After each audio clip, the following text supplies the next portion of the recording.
दोस्तों UPSC syllabus के according geography paper 2 की बात करें तो हम लोगों ने एग्रीकल्चर सेक्शन को के जो सारे टॉपिक थे उसको हम लोगों ने कवर कर लिया है। तो आज के इस वीडियो में दोस्तों अगला जो सेक्शन है इंडस्ट्रीज, तो इंडस्ट्री सेक्शन को आज की इस वीडियो से हम लोग यहाँ पे स्टार्ट करने वाले हैं।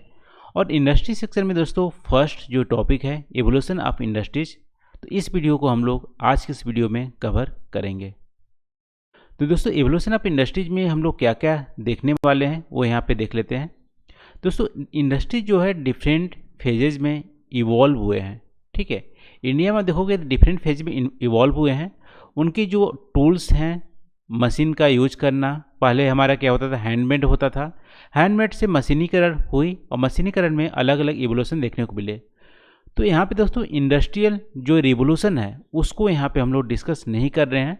इंडस्ट्रियल रिवोल्यूशन को अलग ही हम लोग कभी डिस्कस करेंगे, लेकिन यहाँ पे जो इंडिया स्पेसिफिक यानी इंडिया में जो इंडस्ट्रीज़ की जो चेंजेज हुए हैं, उनके वे करने का तरीका में जो चेंजेज हुए हैं उसको यहाँ पे हम लोग डिस्कस करने वाले हैं।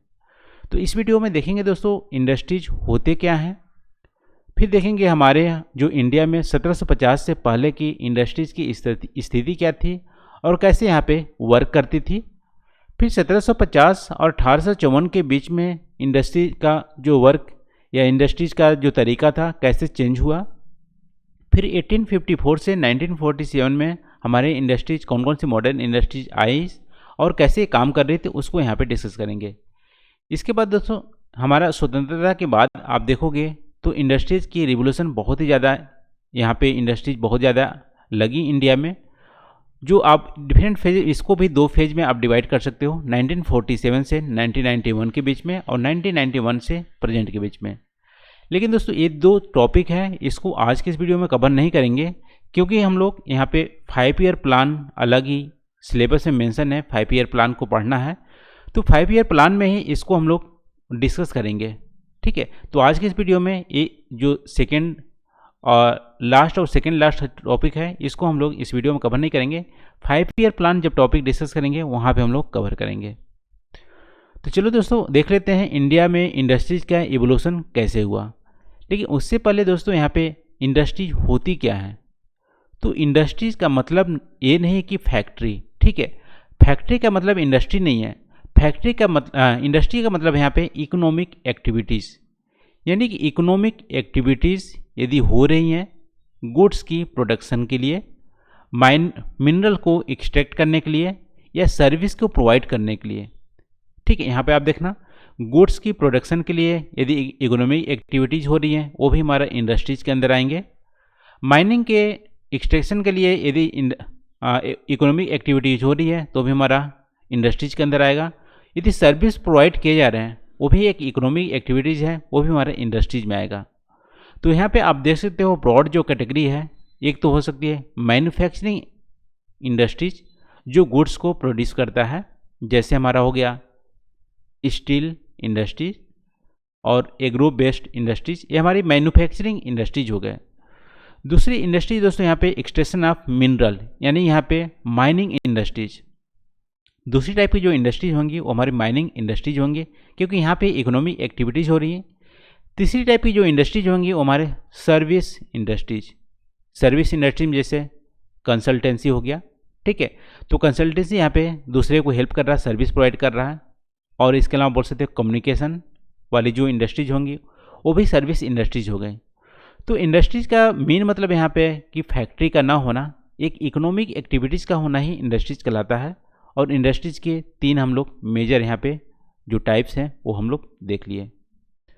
तो दोस्तों ये जो इंडस्ट्रीज हैं यानी इकोनॉमिक जो एक्टिविटीज़ हैं, चाहे वो गुड्स की मैन्युफैक्चरिंग करने की, चाहे माइनिंग करने की, चाहे सर्विस प्रोवाइड करने की, ये एक समान आप बोल सकते हो अचानक ये हमारे इंडिया में या कहीं भी वर्ल्ड में अचानक ये सारे इवॉल्व नहीं हुई हैं। ये डिफरेंट फेजेस से होके गुजरे हैं।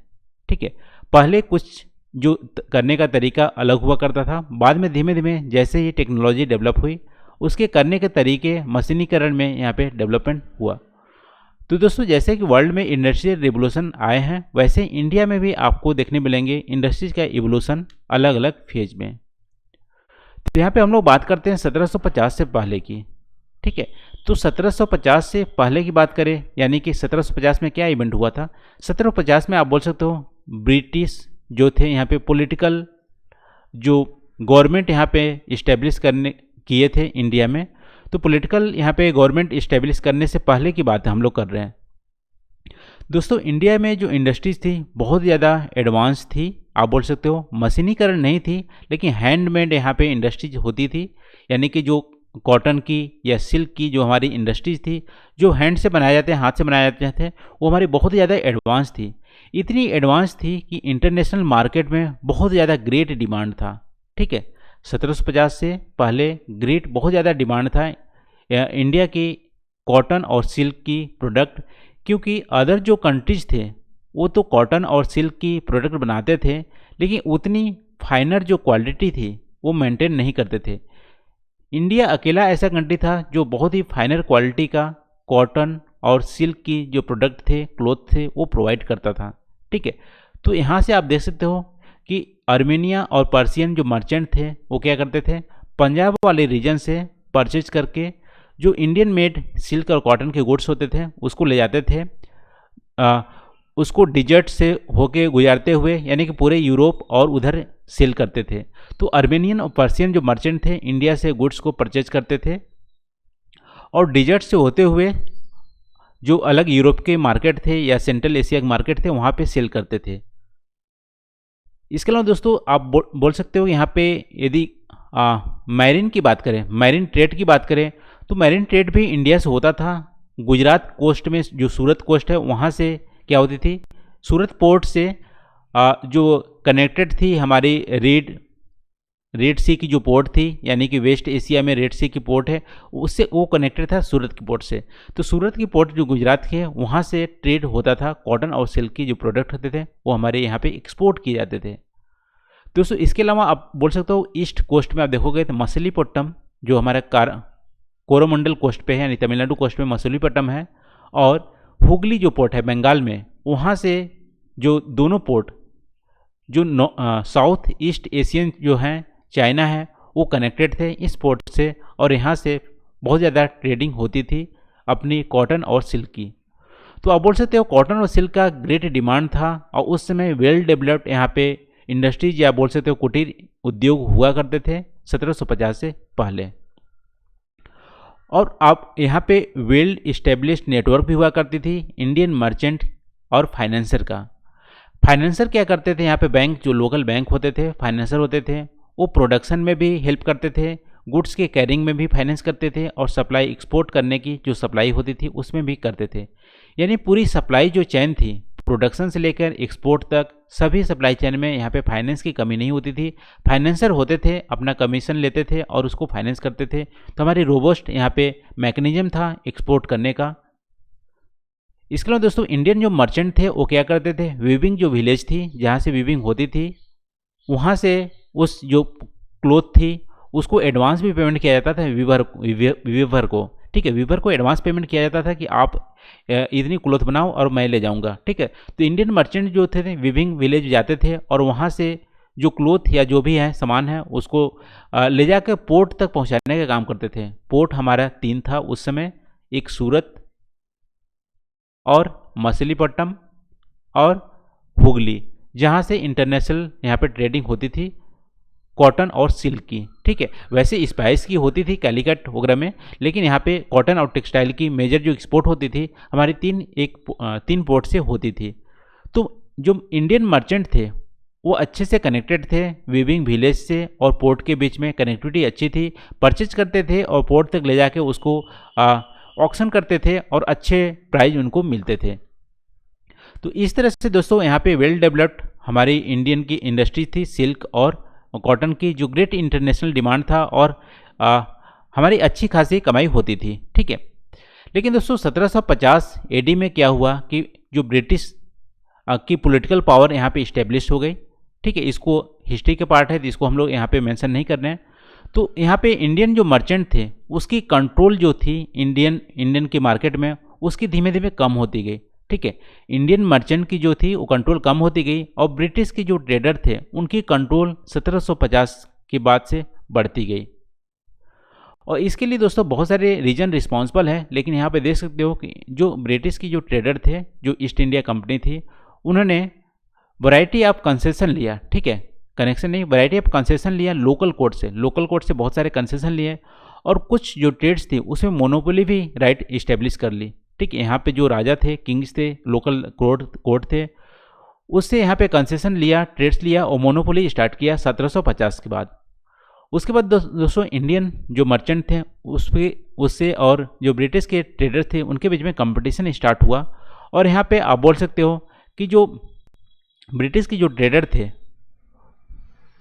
उन्होंने क्या किया कि ब्रिटिश के ट्रेडर जो थे उन्होंने पुरानी जो हमारी जो पोर्ट थी, जैसे सूरत हो गया, मछलीपट्टनम हो गया, हुगली हो गया, उनकी रोल को यहाँ पे क्या कर दिया, डिप्लीट कर दिया, कम कर दिया, और नए पोर्ट यहाँ पे इस्टेब्लिश करने लगे।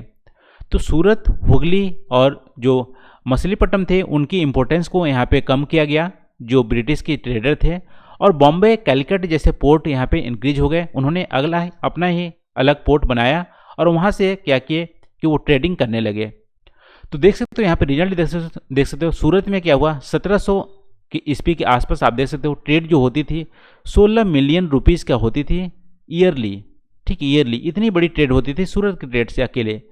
लेकिन 1740 में, ठीक है, 1740 में आप देख सकते हो कि धीमे धीमे ये डिक्लाइन होती गई, 3 मिलियन आ गया।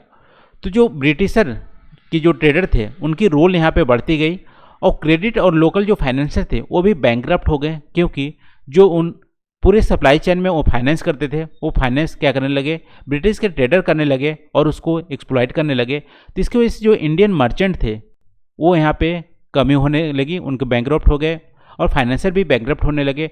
तो धीमे धीमे जो पुरानी जो सप्लाई चेन थी इंडियन मर्चेंट का वो यहाँ पे ख़त्म हो गया, और ब्रिटिश के जो ट्रेडर थे वो यहाँ पे इस्टेब्लिश कर लिए। तो 1750 से 1854 के बीच में आप देख सकते हो कि ब्रिटिशर के जो ट्रेडर थे कंप्लीट कंट्रोल कर लिए इंडियन मार्केट को, किस प्रोडक्ट को बनाना है, कहाँ से परचेज करना है, सारा कुछ कंट्रोल करने लगे। अदर जो कंट्रीज हैं, अदर जो इंटरनेशनल जो बायर थे वो यहाँ पे बोल सकते हो उनको हटा दिया गया और कंप्लीट मोनोपोली कर ली गई, किस प्राइस में खरीदा जाएगा, किस में बेचा जाएगा, सब कुछ यहाँ पे एक बोल सकते हो कंट्रोल करने लगे ब्रिटिश की ट्रेडर। लेकिन दोस्तों उसी समय इंडस्ट्री रिवोल्यूशन आया ब्रिटेन में, तो वहाँ पे ब्रिटेन में कॉटन की फैक्ट्रियाँ लगने लगी, ओपन होने लगी इंडस्ट्री रिवोल्यूशन आने के बाद।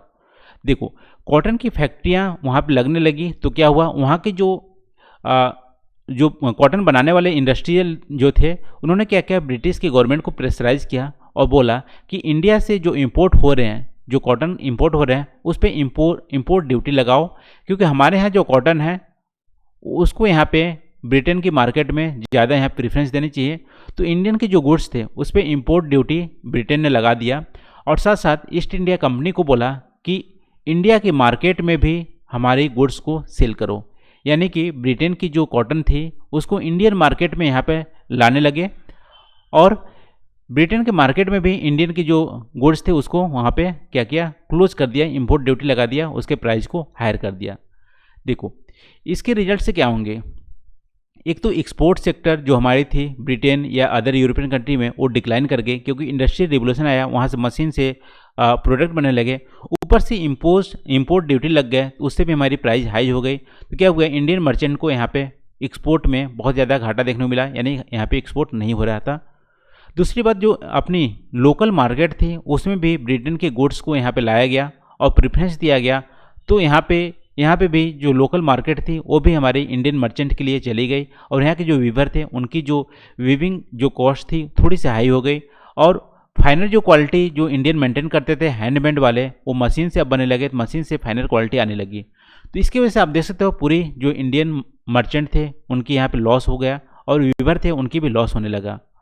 तो एक्सपोर्ट सेक्टर की यदि डेटा की बात करें तो 1811 से 12 की ईस्वी की बात करोगे तो वैल्यूज़ वाइज हमारा 33% जो कॉटन और सिल्क की एक्सपोर्ट था इंडियन का, 33% इसमें एक्सपोर्ट करते थे, यानी इंडियन एक्सपोर्ट का 33% कंप्राइज करता था कॉटन हमारा 1811 और 12 में।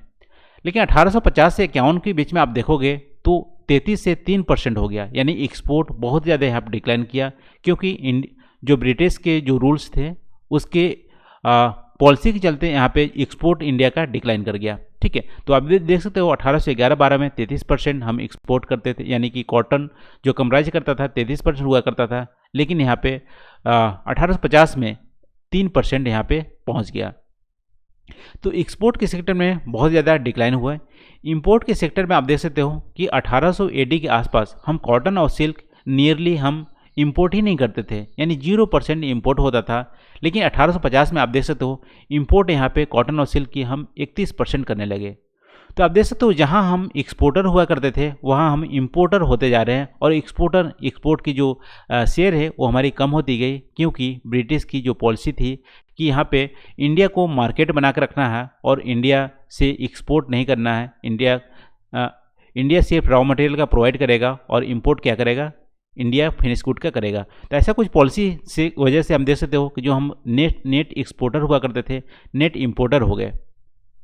और 1870 में कॉटन इंपोर्ट हमारी 50% हो गई ऑल इंपोर्ट का, ठीक है। तो इसकी वजह से कॉटन जो वीवर थे दो प्रॉब्लम फेस किए। मर्चेंट तो यहाँ पे पूरी तरह से मर्चेंट का जो नेटवर्क था वो तो बेकार ही चला गया, लेकिन कॉटन के जो वीवर थे उसमें भी यहाँ पे दो प्रॉब्लम यहाँ पे फेस देखने को मिले। पहली थी कि सफिशिएंट रॉ मटेरियल इनको नहीं मिलने लगी, क्योंकि ब्रिटेन क्या हुआ, ब्रिटेन रॉ मटेरियल को इंडिया से परचेज कर लेता था। तो इंडियन के जो वीवर थे उनकी यहाँ पे जो लोकल मार्केट में रॉ मटेरियल कॉस्ट बहुत ज़्यादा हाई हो गई। 1860 में एक और इवेंट हुआ था कि यूएस में सिविल वार छिड़ गया था, उसकी वजह से यूएस ने कॉटन की जो सप्लाई थी ब्रिटेन को कट कर दी थी। तो उस समय ब्रिटेन में ग्रेट डिमांड हो गया था इंडियन रॉ कॉटन का, उसकी वजह से इंडियन जो वीवर थे उनको कॉटन इंडिया में मिलता ही नहीं था, यानी बहुत ही हाई प्राइस मिलते थे। और दूसरी तरफ यहाँ पे एक्सपोर्ट भी नहीं होता था। तो दोनों तरफ से जो इंडियन की वीवर थे उनको प्रॉब्लम फेस करने को देखने मिले, और धीमे धीमे जो वीविंग इंडस्ट्री थी इंडिया में वो हमारी ख़त्म होती चली गई। तो एंड ऑफ 19th सेंचुरी आप देखोगे इंडियन मार्केट जो था मशीन मेड जो गुड्स थे उसके फ्लड हो गया, यानी इंडियन के जो प्रोडक्ट थे वो इंडिया में भी ना चल सके और इंटरनेशनल मार्केट में भी डिमांड वहाँ पे ख़त्म हो गया, क्योंकि ब्रिटिश की पॉलिसी की वजह से। तो यहाँ पे आप बोल सकते हो कि 19th सेंचुरी के एंड तक आप देख सकते हो कि इंडियन मार्केट में सारे जो ब्रिटिश की गुड्स थी वो हमारे यहाँ पे आने लगी। लेकिन दोस्तों यहाँ पे 1854 के बाद आप देख सकते हो 1854 और 1947 के बीच में एक नया चेंज देखने को मिला। उसमें 1854 में आप देखोगे तो सबसे पहले कॉटन मिल बॉम्बे में यहाँ पे सेटअप हुई थी 1854 में। तो नई जो मशीनीकरण जो मिल्स थी 1854 के बाद इंडिया में इस्टेब्लिश होना स्टार्ट हो गई। और फर्स्ट हमारा जो कॉटन का मिल था 1854 में आया। फिर 1855 में जूट की मिल बंगाल में इस्टेब्लिश हुई। 1860 में एल्गिन जो मिल थी कानपुर में इस्टेब्लिश हुई। तो आप देख सकते हो 1854 के बाद यहाँ पे जो पहले हैंडमेड जो इंडस्ट्रीज हुआ करती थी इंडिया में वो धीमे धीमे यहाँ पे जो मशीन मेड इंडस्ट्रीज में यहाँ पे इस्टेब्लिश होने लगी। फिर 1861 में आप देखोगे कॉटन मिल अहमदाबाद में इस्टेब्लिश हुआ। 1874 में फर्स्ट स्पेनिंग एंड वीविंग मिल मद्रास में इस्टेब्लिश हुआ। फिर 1874 में ही यहाँ पे आप देख सकते हो स्टील जो इंडस्ट्री थी मॉडर्न जो स्टील इंडस्ट्री थी वो कुल्टी वेस्ट बंगाल में यहाँ पे इस्टेब्लिश हुई 1874 में। और फिर 1907 में टाटा की जो आयरन एंड स्टील कंपनी है टिस्को जमशेदपुर झारखंड में यहाँ पे इस्टेब्लिश हुई। तो 1854 के बाद आप देख सकते हो इंडिया में इंडस्ट्री जो मॉडर्न इंडस्ट्रीज थी उसका आना स्टार्ट हुआ। लेकिन उससे पहले जो इंडिया में इंडस्ट्री थी हैंडमेड उसका यहाँ पे आप बोल सकते हो डिप्लीट हो गए थे, क्योंकि ब्रिटिश की पॉलिसी की वजह से। तो इस तरह से दोस्तों 1854 से 1947 के बीच में यहाँ पे इंडस्ट्री की जो मॉडर्न जो इंडस्ट्री थी वो इस्टेब्लिश होना स्टार्ट हो गई। और जो मॉडर्न जो एंटरप्रेन्योर थे इंडिया में वो 3 थे। ये द्वारका नाथ टैगोर कलकत्ता में इन्होंने ज्वाइंट वेंचर से यहाँ पे इंडस्ट्रीज को इस्टेब्लिश किया था। और टाटा बॉम्बे में इंडस्ट्रीज को इस्टेब्लिश किए। और हमारे जो बिजनेसमैन थे जीडी बिरला वो भी यहाँ पे अपना मॉडर्न इंडस्ट्री इंडिया में इस्टेब्लिश करना स्टार्ट कर दिया। लेकिन दोस्तों इनके पास कैपिटल आए कहाँ से? तो कैपिटल दोस्तों उस समय जो ओपीएम की इंडिया एक्सपोर्ट करता था कहाँ पे? चाइना को। चाइना के साथ ट्रेडिंग होती थी, ब्रिटिशर करते थे ओपीएम का। उसी समय यहाँ पे जो इंडियन जो मर्चेंट थे वो ब्रिटिश के जो ट्रेडर थे उनको हेल्प करते थे। उनकी वजह से यहाँ पे इनको बेनिफिट हुआ, कैपिटल मिला। और कैपिटल को फिर इन्होंने यहाँ पे इंडियन मॉडर्न जो इंडस्ट्री थी उसको लगाने में इसको खर्च किया। तो 3 मॉडर्न जो इंडस्ट्रियल थे, ये द्वारकानाथ टैगोर ने इस्टेब्लिश किया था, टाटा ने और जेडी बिरला ने। तो आप बोल सकते मॉडर्न जो इंडस्ट्रीज थी उसके बाद यहाँ पे आना स्टार्ट हो गई। तो ये हो गया दोस्तों 1854 से 1947 के बीच में हमारी जो इंडस्ट्रीज थी वो यहाँ पे धीमे धीमे इस मॉडर्न इंडस्ट्री आना स्टार्ट हो गई। और 1947 के बाद आप देख सकते हो इंडिया में 5 ईयर प्लान को इस्टेब्लिश किया गया था। उसके बाद जो हैवी इंडस्ट्रीज थी, बहुत सारी जो इंडस्ट्रीज थी कहाँ पे लोकेट करनी चाहिए, सारा कुछ सेंट्रल गवर्नमेंट यहाँ पे प्लान करने लगी। तो हम लोग दोस्तों 1947 के बाद वाला हमारा 5 ईयर प्लान में डिस्कस करेंगे। तो आज के इस वीडियो में दोस्तों हम लोग यहाँ पे डिस्कस किए कि इंडिया में जो इंडस्ट्रीज थी वो कैसे इवॉल्व हुई। हमारी 1750 में जो इंडस्ट्री की स्थिति थी वो कैसी थी, 1750 से 1854 में हमारी स्थिति जो थी वो हमारे यहाँ पे कैसे चेंज हुई। फिर 1854 के बाद हमारा जो मॉडर्न इंडस्ट्री यहाँ पे इस्टेब्लिश होना स्टार्ट हुआ, लेकिन बहुत ही स्लो मोशन में स्टार्ट हुआ क्योंकि कैपिटल इंडियन के मर्चेंट के पास कैपिटल उतनी नहीं थी, टेक्नोलॉजी नहीं थी, तो यहाँ पे स्लो मोशन में स्टार्ट हुआ। लेकिन 1947 के बाद हमारा इंडिया जब स्वतंत्र हुआ तो 5 ईयर प्लान लाया गया और इंडस्ट्रीज़ का बहुत ज़्यादा यहाँ पे इवोल्यूशन हुआ। तो ये रहा दोस्तों इवोल्यूशन में इंडस्ट्रीज में। आज की वीडियो में बस इतना ही दोस्तों। आई होप यहाँ पे कुछ आपको नया सीखने को मिला होगा और आपको वीडियो अच्छी भी लगी होगी। तो थैंक यू फॉर वॉचिंग। मिलते हैं अगले वीडियो में नए टॉपिक के साथ। Thank you.